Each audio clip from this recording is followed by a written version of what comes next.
pitch drilled to left field. Is it high enough? See ya! A walk-off grand slam, and the Yankees win.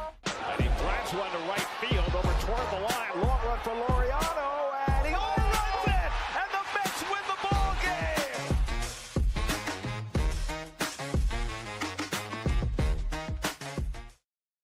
Episode 87 of The Burrows. As always, Kevin Bunk, Michael Merlo coming to you for BTO Media.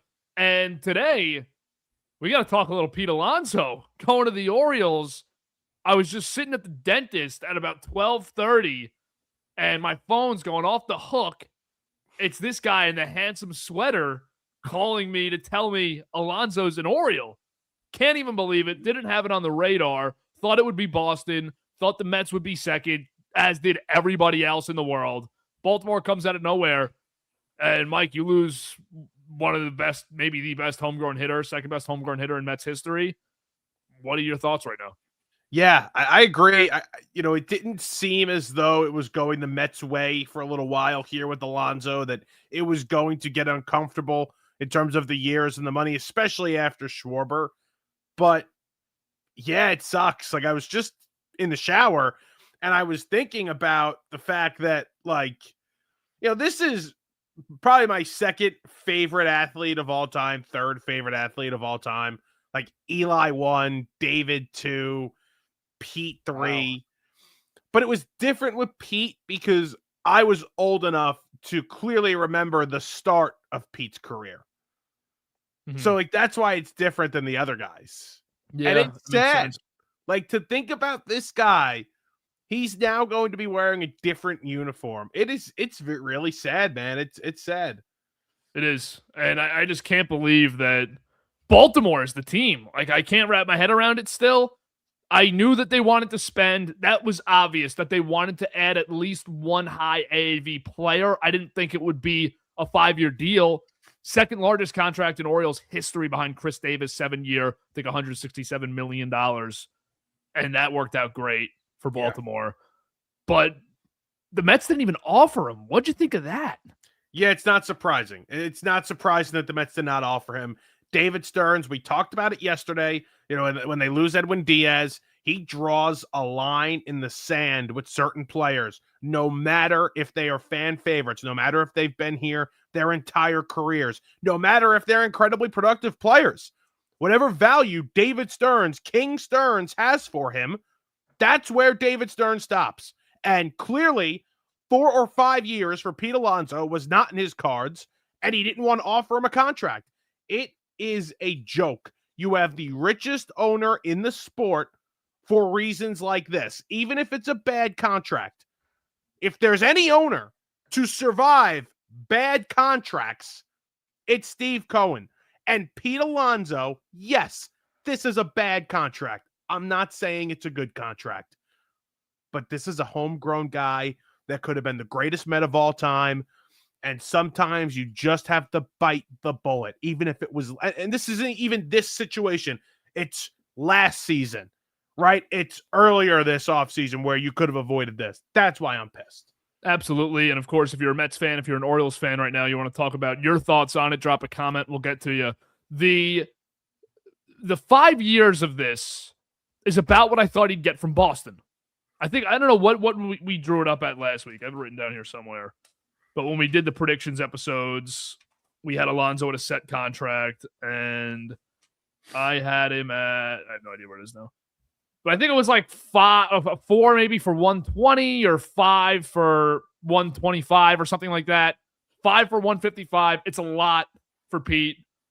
Baltimore's not going to add anybody now for the next few years. This is a guy that they're tying themselves to and basically all of their big spending to. I don't love it for the Orioles. I don't look at them as a Yankee fan and say, oh God, we have to sign somebody now because Baltimore just got Alonso. I don't look at it that way. They could be good. They could definitely hit the crap out of the ball this year and win 85 plus games, but they still don't have any pitching.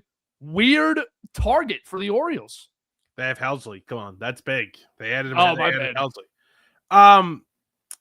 No, I'm not overly ecstatic for the Orioles here. I don't think this is this great move. Again, I don't think it's a good contract.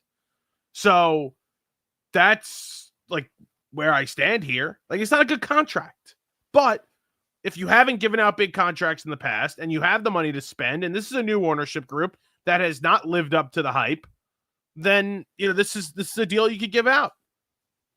Pete turned down 158 for 7 a couple of years ago, ends up getting 7 for 205 in the same time span. So good work by Pete. His agent's Boris too, correct? So they get a win there. Boris did it. How about the Boston angle in this? They still have options. I really think they're getting Marte. So there's a better bat than Alonso, a better player than Alonso right there. Maybe a better player than Schwarber too. You're going to get him on a really favorable contract. But for them to get outbid by Baltimore is surprising. And I've seen a couple people that aren't totally reputable, but I think know what they're talking about, say that they could have got it done. He came back to them, and they could have gone a little further to get Alonso, and they didn't. I don't know what a little further means. Does it mean an extra $5 million? Does it mean an extra year? I don't know. I wonder what the talks ended up like, or if this was just Boris speaking to the Orioles one-on-one, and maybe he never even went to the Red Sox. Maybe the Red Sox never even had a chance to offer because Boris knew this was the best he was going to get. I'm surprised this got done so early. I'm surprised Alonso has signed so early here. That's the one thing that shocked me. Gardecki says he feels awful right now. I don't know how you feel good. And I'm not the biggest, okay. Pete Alonso is one of my favorite players, but I understand his flaws on a baseball field. I understand them, and I understand what he is worth, right? I could see where David Stearns is coming from, but it sucks. Like the fan in you today, it really sucks. Yeah, it's not. When we did the breakdown episode of the Mets offseason, we did not have a scenario where they didn't bring back either guy. Well, we did intentionally, but we never wanted to. No, we didn't. We had 4 scenarios. We didn't have one where they didn't bring back either Alonso or Diaz. And now they're both gone. You lose Diaz to maybe your biggest competitive rival right now in the Dodgers, I think. Obviously, Phillies are there. I'm not trying to put the Mets on the Dodgers level yet, but you know what I mean? Not even close right now. And then you lose, to the Orioles. I still can't wrap my head around it. But now just think about the Bellinger pivot for a second. If you wouldn't give more than 3 years to Alonso, which I think was obvious, they would not go past that number. I think that's why they didn't offer a contract, is because they didn't like the term that they knew he was going to get. Now we all know, and the Mets probably knew 3 weeks ago, he was getting 5 years, and they didn't want to do that. Fine. But now you pivot to Bellinger. Is he worth 5 years without Alonso? Is he going to be your first baseman now? Is he going to be just the Swiss Army knife, great utility guy? He's had too many years of inconsistency for me to say he's a home run on a 6-year deal. That's why I'm scared now, because if you brought Alonso back, I was fine with taking that risk on Bellinger. If you brought in Schwarber, I was okay with taking that risk on Bellinger. But now, as it stands, if they go out and sign Cody Bellinger tomorrow, I don't love it as much because there isn't that much protection in this lineup for Cody Bellinger. Yeah, obviously hitting behind Soto and Lindor, that's great, but who's hitting after him? Marcus Semien? Yeah, there are going to be other moves made for this team. I understand that. But with Bellinger, I agree at this, do they have to pivot to Tucker here? If I were them, I would go for the Tucker 4-year, $120 million, $130 million heavy opt-outs in every year, player options. That's what I would go do right now. I don't think that at this stage, Bellinger is a better option for Tucker, which we thought Bellinger and Alonso would be the best path offensively. Now I think it's just go get Tucker on the 4-year deal. But he also, we talk about it like that. He also could still be in play for a 10 or 11-year deal in Toronto or Los Angeles or with the Yankees. Who knows who's talking to Kyle Tucker right now? Yeah, but if it's 10 years, 350, 11 years, 350, he expects to be a $400 million player. He could come out and say, okay, I'm going to get 4 years, 130 from the Mets right now, or 4 years, 130 from the Yankees, and have a big time year, make the 40 this year, and then go into free agency next year and get the 400. Yeah, totally. But the Mets right now have to replace, from a team that didn't make the playoffs, 38 home runs, 126 RBIs, .871 OPS, and then you have to replace everything Diaz gave you too, and you hope Williams can do a large portion of that, but you can't count on it. They're going to sign Robert Suarez. I think so too. If it doesn't happen in the next 24 hours, I think I'd actually be shocked. Like Robert Suarez is going to be a Met. So now you have two guys in the back end, who wins the job to be the ninth inning guy, and one of them is a setup guy. And you signed Robert Suarez. I'm saying, okay, you don't have the individual Diaz, but I think you can replace him with the two guys. I think you can replace your last 6 outs with these two fine. I would agree with that. I think it's certainly a better eighth inning option than you had last year too. Obviously not a better ninth inning option, but either of them would be a better eighth inning. And honestly, offensively, you're probably trying to replace like 45 or 46 home runs and like 160 RBIs because Nimmo's that much better offensively than Semien over 162. Yeah. You got a lot. He's got a lot of work to do. And and I understood, like I understand what Stearns wants to do in terms of resetting this team, resetting the culture, and this core, let's face it, has been very underwhelming. They're losers. Mm-hmm. This core has been losers. And he's breaking it up. And you could run out there. This is almost giving him credit. You could run the same crap out there every year and expect the same different results, but then get the same results. Yeah. So that's part of it where I'm like, all right, I almost respect him for trying to change it up. But what are those moves? What do those moves look like? And now, what if they go get a guy like Yandy Diaz and then you go add... I don't want to just give them the crappiest bats, but I'm just going through this mindset of maybe you go get Bader, you bring up Benj, and you say this team defensively is light years better than last year's team defensively, assuming they also add Michael King, Suarez, the pitching staff gets a lot better. Then I'm sitting here saying, okay, you don't have to replace 160 RBIs from Nimmo and Alonso. You have to now... You're now cutting down the amount you're giving up. You're closing the margin that way, which is what the Yankees kind of did last year or attempted to do. After they lost Soto, they went out and they got a Gold Glove first baseman, a Gold Glove outfielder, and a Cy Young, contending starting pitcher, and Devin Williams. Right. Because you can't replace Soto in free agency. The problem is they made moves offensively. Like they made moves that help defensively in Bellinger. Yeah. Which would obviously be the same situation here. That also helped in a big way offensively. Yeah. And you need to make the Yankees, the Yankees still were better offensively than the Mets are currently constructed. The Yankees got better offensively than they were the year before with Soto over 162 games, but that's also because they had the internal improvements of Trent Grisham and Ben Rice. Is that Benj for the Mets? Who is it for the Mets where you're saying, like, we have a guy here. Is it Alvarez over a full season? Is it Beatty over a full season? As much as I rip them, they have to look inside and say, we have to also produce more within our organization too. And we have a few guys that we think can do that.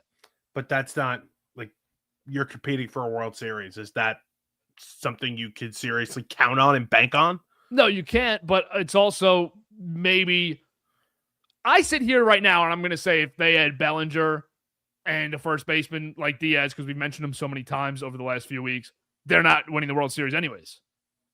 So do I want to tie myself to that money and those years, or do I want to let the young guys play this year and go all in on run prevention and pitching? What are those moves pitching? You trading for Skubal?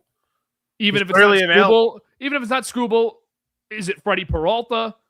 Am I signing Michael King? Can I sign Tatsuya Imai?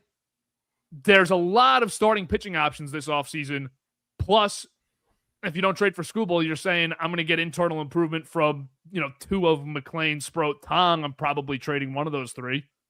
But they're also not signing Framber. They're not signing Tatsuya Imai. They're not. Are you sure they're not going to sign Imai? Yeah, I'm 100% positive they're not going to sign those guys. Is that a report that they're not in on him at all? They're not in on them at all. They're not in on any of these big pitchers. Because that's what David Stearns does. He doesn't give long-term contracts to pitchers over a certain age. Imai's 25. He's not interested. Senga's still on the team, right? Unfortunately. There's some internal improvement for you. Mets lineup right now. I don't Lindor. No, I don't. I don't even want to hear it. Shortstop, I'm going Lindor. to take my headphones off. Semien, second base. Brett Beatty, third base. The outfield, Jeff McNeil, Tyrone Taylor, Juan Soto. Catchers, Francisco Alvarez. First baseman, Mark Vientos. Designated hitter is Ronnie Mauricio. You're good to go back on. I heard the Put whole your thing. headphones on. Okay. Matter. That's the worst lineup in baseball. That's not true. That's just not even close. Only one worse is the Reds. No way they'd make the playoffs. Too soon. How many people have texted me already? How are you doing? Or like just memeing? Not the day. Not the day for it. I'll say that. Not the day. Not today. Sox got to bring Bregman back now, right? They That's have gotta to. happen. And That's gotta happen that's a big leverage spot now with Boris. Yeah. Is you got nothing else now to turn to. And what do the Phillies do at third base? They got to be at least talking to Bregman, right? I don't know. Their team's Philly's one of those squads where they're so old already. Why not add the 30-year-old stud and just hope in the next 2 years it clicks? Yeah. One of those teams for me. The prospect pool's not great. Well, they need to add pitchers. They need to fix the bullpen like they always do. And they got some holes there in Philly. It's possible that none of the rest of the guys go where I expect them to go. No, I mean, I think I'm 1 for 3. I think I'm 0 for 3. Because I had Diaz to the Dodgers. I had Diaz to the Dodgers too. I'm 1 for 3. Oh, okay. Schwarber to the Reds. Shocked it didn't happen. I mean, just stunned. Stunned it did not happen. Are you stunned it didn't happen with their 5-year, $125 million offer? Yeah, I am. He should have went home. No, been with Burrow and Chase and T. Higgins. Yeah, that's the city to go back to. Zach Sure. Taylor. Sure. Bro, it's a playoff team. It's not a playoff team. It's a playoff team. In the poor, terrible National League, that's a playoff team. This season, it's not. Yeah, it is. No, it's not. Yep. I can't believe Alonso's gone. I can't believe he's gone. Yeah, tough for you, man. It's tough. It just makes the outlook of next season so much bleaker, even if they get Bellinger. The excitement starts to fade offensively. I don't even want Bellinger, I don't think. I think I'm off of him. I just don't see how David Stearns is going to look at this now and say, this is the guy after everything that just happened in the last 48 hours. This is the guy I want to put 6 years into. Or 4+ years in. I don't understand how that's his mindset there. Jolly I know he's a really good defender, but run prevention. It's all about run prevention here. it's all about run prevention. Everything we do is run prevention. Except, hold on, Kevin. Except the most important time to prevent runs is the 9th inning. And the guy that's been the best at that for the last few seasons is now playing for the best team in the league. But we are all about run prevention over here. All about it. But we don't want the best closer in baseball. Okay. Bellinger, since 2020, so 5-year sample size. Yep. It's 6 seasons, 5 years. I'm going to take 2020 out. It's a 60-game season. So since 2021, it's a 5-year sample. He's had over a 2.2 WAR twice, and he's had under 1 twice. That's not good. So you're looking at a 5-year sample where 2 years are great. 23 and 25 are great. And 23 and 25 are top 10 MVP guys. And then 22, 24, and 21, you're really disappointed with what you got. Like 21 is the year that's going to scare everyone. He was a minus 1.6 WAR player in 100 games. And guess what? You're not, like, for the next few years, you're not worried about what Pete Alonso gives you. No, you know what you're getting for the next 3 years from Pete Alonso. Last year, 2024 was the outlier for Alonso. Yes. That was not a trend.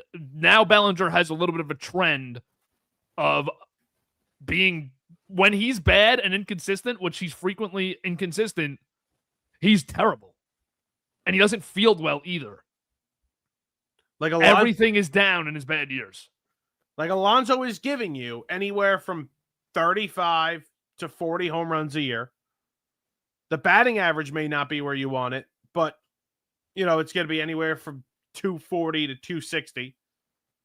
Like, what you're getting. And Bellinger's got, in the last 5 years, he has 2 years under 265 on base. We're going to take a chance on Bellinger as the next guy in this lineup. The 2 really good years he's had, though, are really good years. Like 23 and 25 are very good. Are like awesome support player seasons. Yeah. He's not your best player. He's your second guy, and you can absolutely win 100+ games with that guy as your second best player. Yeah, I mean, he was 10th in MVP in the National League in 23, 14th this year. I mean, like that kind of guy. Plays all 3 outfield spots at center field, he's probably league average. Corners, he's elite. First base, he's really good. And that's exactly what the Mets need right now, is a guy that can do that and give them that flexibility every day. That's the appeal for the Mets, is the defense. The offense, you just hope comes with it. But, then are you willing to give up a 7-year commitment for defense? Defense is the surface level of what you can expect. It needs to be that.